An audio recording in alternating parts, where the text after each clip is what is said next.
Welcome back to another interesting tutorial about Android phone security settings. And in today's video, I'm going to show you on how to lock Play Store on your Android phone. Let me show you how.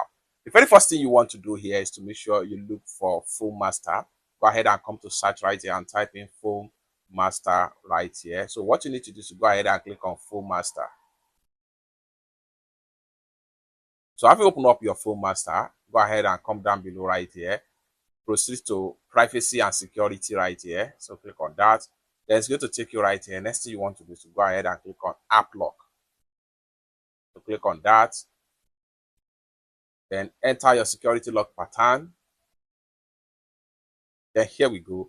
What you need to do right here is to go ahead and scroll down right here. The more you scroll down, the more you see all apps right here. However, what we are interested right here is to see how we can lock our Google Play Store right here. So scroll down right here. So continue to scroll down until you see Google Play Store logo right here.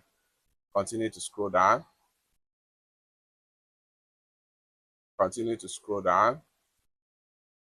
Continue to scroll down. Here we go. So we have Google Play Store right here. So what we want to do here is to go ahead and click on this icon right here.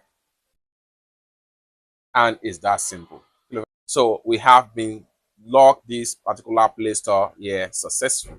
So if anybody have access to your Android phone and they click on Play Store, it's going to ask for the biometric lock to unlock the particular Play Store. It's that simple. For more useful tutorial like this, consider to subscribe. Thank you so much for watching, and I hope to see you in my next video. Bye for now.